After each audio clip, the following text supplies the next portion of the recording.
आज आपके बीच Indradev sir quadratic equation द्विघात समीकरण के पार्ट 2 लेकर आए हैं। इसमें आपको द्विघात समीकरण का शॉर्ट कैलकुलेशन बताया जाएगा और इसका गुणनखंड के बारे में भी बताया जाएगा। जो बच्चे उसके बारे में सोच नहीं पाता है कि गुणनखंड कैसे किया जाएगा, ठीक है। और जो भी लड़के मेरे चैनल पर नए होंगे सब्सक्राइब और लाइक तो जरूर कर दीजिएगा दोस्तों। यदि वीडियो अच्छा लगा तो शेयर भी कर दीजिएगा। आज मैं आपका समय बिना गंवाए ही आगे बढ़ते हैं। ध्यान रखिएगा दोस्तों, ax² plus bx plus c equal to 0 ये द्विघात समीकरण है।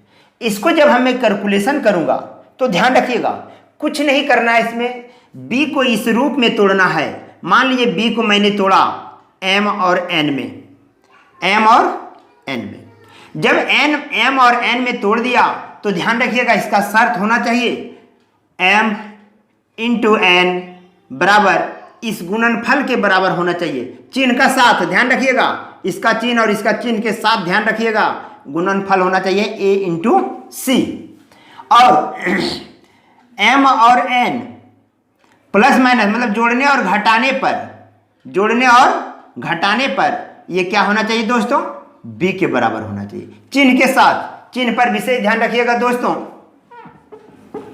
चिन्ह पर विशेष ध्यान रखिएगा आप लोग। ये दो चीज संतुष्ट करना चाहिए, ठीक है। यदि ये दो चीज संतुष्ट कर दिया तब हम लोग क्या करेंगे, जब ये दोनों को आप लोग गुणनखंड में तोड़ देंगे, तोड़ने के बाद m बाय a से भाग देंगे n बाय a, ठीक है। आंसर में लिखेंगे दोस्तों, यदि चिन्ह इसका चिन्ह यदि प्लस है तो हम लोग इसका माइनस लिखेंगे, यदि इसका भी चिन्ह प्लस है तो इसका भी हम लोग माइनस लिखेंगे। ध्यान रखिएगा, यही मेरा उत्तर होगा, यही मेरा आंसर होगा दोस्तों। थोड़ा ध्यान रखिएगा, थ्योरेटिकल है ये कंसेप्ट है। इसको इस रूप में तोड़ेंगे जो कि m दोनों गुना करने के बाद ac के बराबर आ जाए और प्लस माइनस जोड़ने घटाने पर b के बराबर आ जाए, ठीक है। जब यह टूट जाएगा, इस कंडीशन का फॉलो करेगा तो हम लोग m और n को लेंगे, m में a से भाग देंगे, n में भी 1 से भाग देंगे। जो भी आएगा उसका चिन्ह परिवर्तन करना है। यदि प्लस होगा तो माइनस, माइनस होगा तो प्लस, प्लस होगा तो माइनस, प्लस होगा तो माइनस, मतलब इसका चिन्ह सभी का परिवर्तन करके नीचे लिखना है दोस्तों। ये कंसेप्ट आप समझ गए, इसको आप थोड़ा ध्यान रखिए। चलिए बारीकी से चलेंगे हम लोग, एक एक पार्ट समझ जाएंगे कैलकुलेशन इसके बारे में, ठीक है। चलिए मान लिया जाए मैंने एक सवाल को उठाता हूं, पहला सवाल को उठाता हूं x² plus 5x plus 6 equal to 0। इसको मैं कैलकुलेशन करूंगा, थोड़ा ध्यान रखिएगा। इसको मैं तोड़ दूंगा 3 और 2 में, गुना करने पर 6 के बराबर आ जाएगा, ठीक है। इसको जब तोड़ा मैंने, यहां क्या है गुणनफल में 1, मैं 1 से भाग दूंगा, 3 बाय 1 और 2 बाय 1, ठीक है। इसका आंसर में लिखेंगे, आंसर में हम लोग लिखेंगे इसका, ध्यान रखिएगा आंसर इसका जो होगा, आंसर जो होगा इस प्लस में है तो -3, ये भी प्लस में है -2, यही उत्तर हो जाए दोस्तों। ये इसका समीकरण का हल होगा दोस्तों। ध्यान रखिएगा कुछ नहीं करना है, एकदम सिंपल तरीका है। दोनों को तोड़ दिए, a 1 है, 1 से भाग देंगे 1, चिन्ह परिवर्तन कर दीजिए -3 -2, इसका हल हो जाएगा। x का मान क्या होगा -3 -2। दूसरा क्वेश्चन को ले रहा हूं, ध्यान रखिएगा इसी टाइप का क्वेश्चन को ले रहा हूं, x² minus 5x plus 6 equal to 0। ये दूसरा क्वेश्चन है। दूसरा क्वेश्चन जब हल कर रहा हूं ध्यान दीजिएगा, इसको तोड़ेंगे कैसे।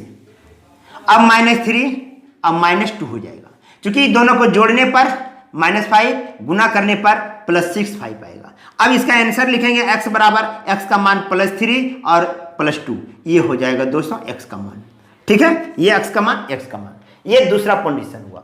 तीसरा कंडीशन में मैं चल रहा हूं दोस्तों, ध्यान रखिएगा। चलिए कैसे टूटता है उसको थोड़ा ध्यान रखिए।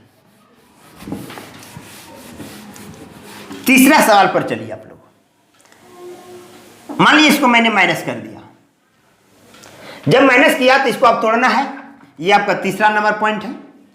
जब इसको तोड़िएगा ध्यान रखिएगा +6 -1, जब गुना करेंगे इसको दोस्तों तो -6 के बराबर आ जाएगा, और इसको जब जोड़ेंगे घटाएंगे +5 आएगा। इसका आंसर हो जाएगा दोस्तों, ध्यान रखिएगा, इसका आंसर हो जाएगा -6 + 1 आंसर होगा दोस्तों। ठीक है, अब चौथा पॉइंट इसी प्रकार का ले रहा हूं, थोड़ा ध्यान रखिएगा। अब मान लिया इसको x² -5x -6 = 0, ये ले लिया दोस्तों। ठीक है, सबको हम बारीकी बारीकी से ले रहा हूं, कोई दिक्कत नहीं होगा आपको। चौथा नंबर क्वेश्चन, इसको इस रूप में तोड़ना है दोस्तों, ध्यान रखिएगा। अब ध्यान दीजिए, इसको -6 + 1 लिखता हूं, क्योंकि गुना करने पर -6 और जोड़ने घटाने पर, तो अब आंसर में लिखना है हम लोग को। देखो x का मान आएगा +6 और -1, ये आंसर होगा। कैलकुलेशन को फ्लाक से देखिए, मतलब गुना करने पर ये दोनों बाहर के गुणनफल के बराबर होगा, और जोड़ने घटाने पर ये चिन्ह के साथ ध्यान रखिएगा दोस्तों। ये 4 पॉइंट चारों आपको भिन्न भिन्न तरीका से बता दिया हूं। आगे चलते हैं, कैलकुलेशन को पार्ट पार्ट समझिए। मान लिया जाए आपको, सपोज कीजिए आपके पास 5वां क्वेश्चन आ जाएगा। सपोज कीजिए आपके पास 3x² + 18x + 27 = 0, ये क्वेश्चन है। ठीक है, इसको मैं तोड़ूंगा, 9 और 9 जोड़ने पर क्या होगा दोस्तों 18, गुना करने पर 81, 27 या 81 प्लस के साथ ले रहे हैं। अब हम लोग तीसरा स्टेप में करेंगे, ये जो है इसमें भाग देंगे, 9/3 और यहां भी 9/3। ठीक है दोस्तों, अब क्या हो जाएगा, अब ध्यान रखिएगा, काट दीजिएगा 3 और ये भी 3। इसका मतलब है इसका जो मान होगा -3, इसका केवल मान क्या हो जाएगा -3। तो इसको आप a + b का होल स्क्वायर पर भी तोड़ सकते हैं, उससे कोई दिक्कत नहीं होगा, ये ध्यान रखिएगा। ठीक है, इसमें जो है चिन्ह परिवर्तन करना, तो एक बार इसको आप याद रखिएगा, -3 होगा दोस्तों। ठीक है, इसको यदि आप हल करना चाहते हैं तो आप हल भी कर सकते हैं, कोई दिक्कत नहीं है। तो 9 दूना 18, 9 में 81, दोनों का बाहर के बराबर, और ये दोनों को जोड़ने के बाद आपको 18 आ जाएगा। ठीक है, 3 से भाग देंगे, इसका उत्तर क्या होगा -3। ठीक है, आगे बढ़ते हैं।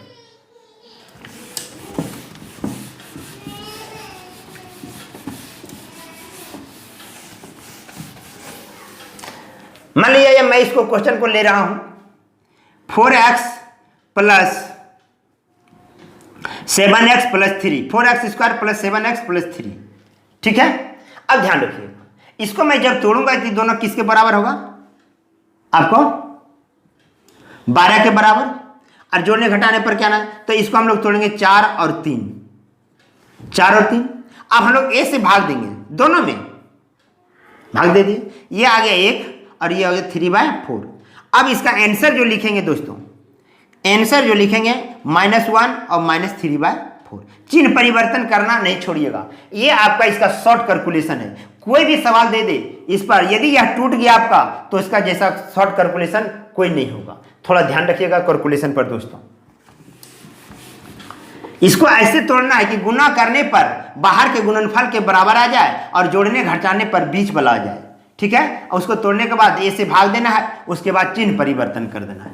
ठीक है, ये आपको द्विघात समीकरण का हल बताया आपको कि शॉर्ट कैसे हल किया जाता है। कोई भी द्विघात समीकरण होगा, यदि वह नहीं टूटता होगा तो उसको आप द्विघात समीकरण पर हल कर लेंगे, द्विघात समीकरण पर हल करेंगे, उसका हल हो जाएगा। लेकिन आपके एग्जाम में जो आएगा वो टूटने वाला समस्या रहेगा, वो टूटने वाला ही देगा वो। ठीक है, यदि नहीं दिया तो आपके पास द्विघात समीकरण अल्फा बीटा है। चलिए अब आगे बढ़ते हैं हम लोग, स्टेप पॉइंट में थोड़ा हम लोग ध्यान दीजिएगा दोस्तों। x² + 2x - 1 को गुणनखंड करना है। ध्यान रखिएगा दोस्तों, इसको हम लोग फैक्टर करना है। इसको हमको क्या करना है, फैक्टर करना है। तो आप इसको पहले देख लीजिए, निर्देशक जो सवाल लिखे हैं उसको आप फैक्टर करने का प्रयास कीजिए। यदि फैक्टर नहीं करते हैं, वीडियो को रोककर इसको फैक्टर करने का प्रयास कीजिए। यदि फैक्टर आपसे नहीं होता है तब वीडियो को देखिए। चलिए हम इसको फैक्टर करें। x² + 2x + 1 - 2 लिख सकता हूं, -1 को लिख सकता हूं, 2 में से 1 जाएगा, -1 बचेगा। ठीक है, अब x square minus plus 2x plus 1 का स्क्वायर -2। ठीक है, अब ध्यान दीजिए x प्लस 1 का होल स्क्वायर हो जाएगा दोस्तों यहां से लेकर यहां तक। अब माइनस, इसको ध्यान दीजिए, √2 को होल स्क्वायर लिख सकते हैं क्योंकि ये और ये √2 स्क्वायर और √2 खत्म हो जाएगा, ये आया। अब ये plus B into A minus B होगा दोस्तों, ये क्या होगा, ये पूरा ए है, ये पूरा बी है, A square minus B square, A plus B into A minus B, X plus 1 plus √3 √2 into x plus 1 minus √2, ये उसका फैक्टर हुआ दोस्तों। ठीक है, मैं आपको ये कंसेप्ट से फैक्टर बताया हूं, लेकिन आपके पास कभी कभी ऐसा फैक्टर आ जाएगा जिसको आप सोच नहीं पाइएगा, लेकिन वह द्विघात समीकरण होगा। वो क्या होगा, द्विघात समीकरण होगा, लेकिन आप उसको सोच नहीं पाइएगा कि हम इसको फैक्टर करें तो करें कैसे। तो ध्यान रखिएगा, ये मैं आपको कंसेप्ट से बताया हूं, इसको दूसरे तरीका से देखिए थोड़ा।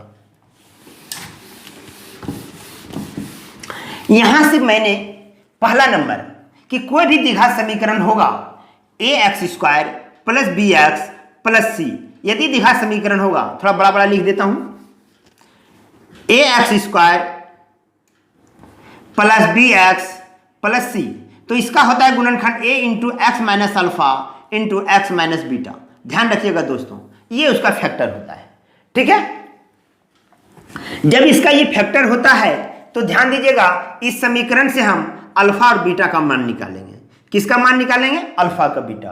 तो इस समीकरण में कंटेंट जो दिया हुआ है, a बराबर 1, b बराबर 2, c बराबर -1। ठीक है दोस्तों, ध्यान रखिएगा। तो ये होता है -b plus √b square minus 4ac by 2a। ठीक है, इसका सूत्र होता है, पहले अल्फा का मान निकाल लें हम लोग, तो यहां रखेंगे b -2 प्लस √b स्क्वायर 2 का square minus 4ac by 2a, तो -2 प्लस, ठीक है दोस्तों, +2। अब ध्यान दीजिए, √4 माइनस माइनस प्लस 4 4 8 बाय 2। ठीक है दोस्तों, तो ये हो जाएगा -2 प्लस, इसको 8 होगा तो √8 को हम लोग इसको लिख सकते हैं √4 गुना 2, तो इसको लिख सकते हैं 2√2। 8 को क्या लिख सकते हैं, 2√2, तो यहां लिख देते हैं 2√2 बाय 2। ठीक है, अब यहां पर देख लीजिए, अब यहां पर क्या करना है, इसको आप लोग कॉमन ले लेना है, 2 कॉमन लीजिएगा, -1 प्लस √2 बाय 2 कट जाएगा दोस्तों। तो अल्फा का मान ये आ गया, अल्फा का मान ये आ गया। अब देखिए बीटा का जो मान आएगा, केवल इसका बीच का चिन्ह परिवर्तन होगा। बीटा का जो मान आएगा केवल बीच का चिन्ह परिवर्तन होगा, -1 माइनस √2, ये बीटा का मान आएगा। यदि ए का मान निकाल लिए तो बी का मान बीच में माइनस कर दीजिए, आपका बीटा का मान आ जाएगा। अल्फा और बीटा का मान आ गया। ठीक है, अब जब अल्फा और बीटा का मान आया तो देखिए दोस्तों, ध्यान रखिएगा अल्फा और बीटा का मान कैसे निकालें, और ध्यान रखिएगा। ठीक है, आप लोग कॉपी कलम निकालकर इसको लिखते रहिएगा, अल्फा बीटा का मान निकालिए। अब इसको हम बोलते हैं 1 है यहाँ पे, तो 1 इंटू एक्स माइनस अल्फा, ध्यान रखिएगा एक्स माइनस अल्फा, अल्फा का मान ये है, तो यहां लिखेंगे -1 प्लस √3। ठीक है, ये हो गया पहला पार्ट। दूसरा पार्ट हो जाएगा एक्स माइनस बीटा, तो यहां हो जाएगा -1 माइनस √2। ठीक है दोस्तों, ये हो जाएगा। तो चूंकि इसका गुणनखंड ही होगा दोस्तों, इसका गुणनखंड ही होगा a into x minus alpha into x minus beta.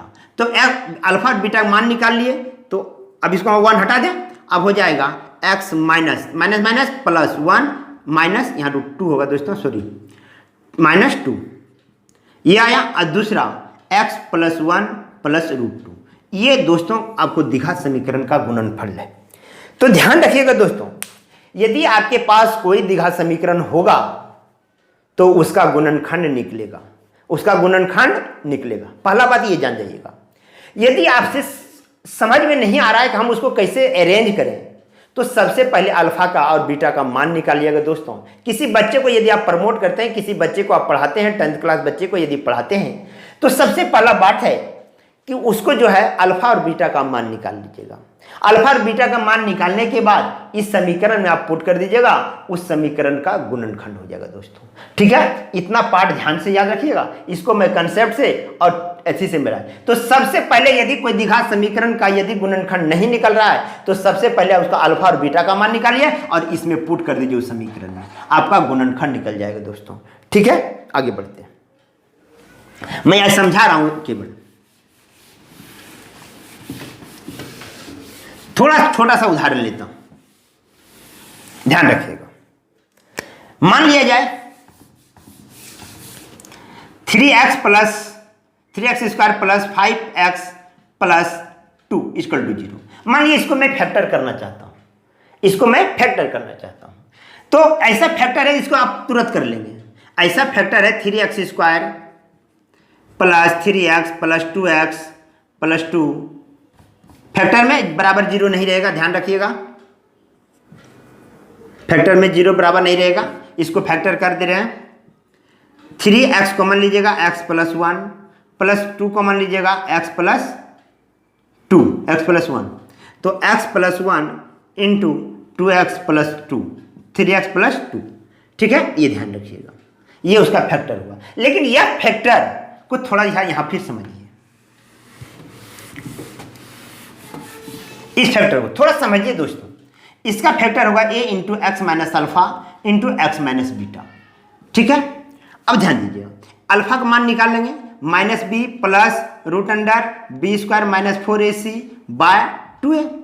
तो minus B minus 5 plus root under 25 B का स्क्वायर 25 माइनस 4 गुना 3 इंटू 2। ठीक है, बाय 2 गुना 3।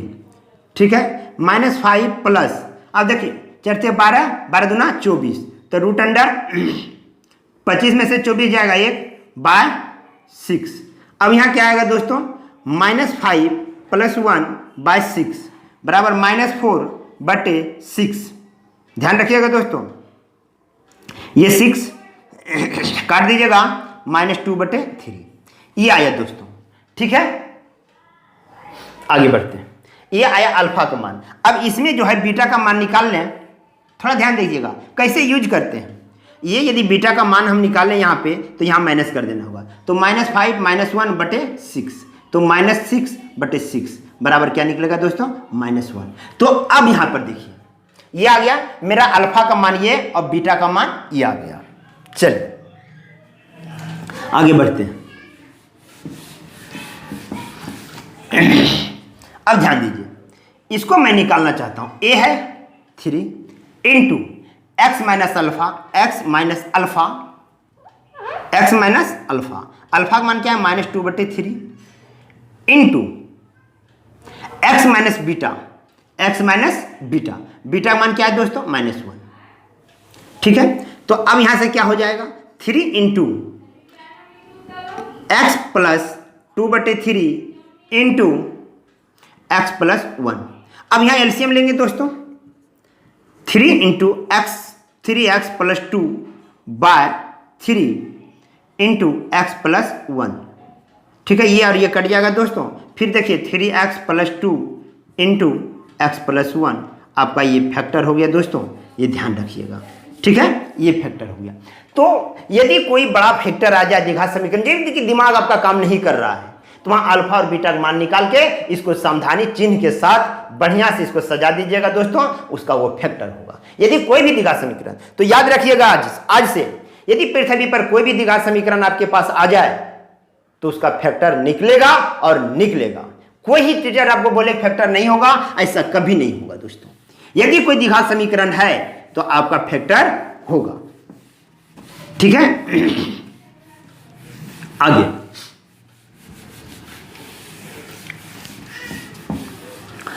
अब मान लीजिए मैंने द्विघात समीकरण को हल करने के लिए बताया। अब सपोज कीजिए पृथ्वी पर कोई ऐसा इक्वेशन होगा जिसका हल मान लिया जाए -1 और +2 होगा।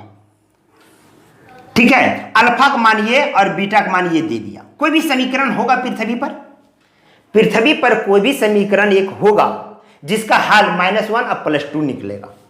तो बोलता है वो समीकरण कौन सा है जिसका हल ये दोनों होगा। तो अल्फा और बीटा का मान लाइएगा। तो याद रखिएगा दोस्तों, कल के वीडियो में पार्ट 1 के वीडियो में बताया गया है x square minus alpha plus beta into x plus alpha into beta. ये मेरा द्विघात समीकरण को निकालने के लिए ये सूत्र का प्रयोग करते हैं। जब मेरा मान दिया हुआ हो, जब किसी समीकरण का मान दिया हुआ हो और उससे हमको समीकरण ज्ञात करना है दोस्तों, ध्यान रखिएगा समीकरण ज्ञात करना है दोस्तों, तो आपको ये मान आपको वहां पे पुट कर देना, अल्फा और बीटा का मान, आपका समीकरण निकल जाएगा। तो एक्स स्क्वायर माइनस दोनों का योग प्लस 2 माइनस 1, तो यहां कर देंगे एक्स प्लस दोनों का गुना माइनस 1 इंटू 2 इक्वल टू 0। तो यहां क्या हो जाएगा एक्स स्क्वायर माइनस, अब ध्यान रखिएगा 2 से 1 जाएगा एक्स और यहां माइनस 2 इक्वल टू 0। यही समीकरण है दोस्तों जिसको हल करने पर मेरा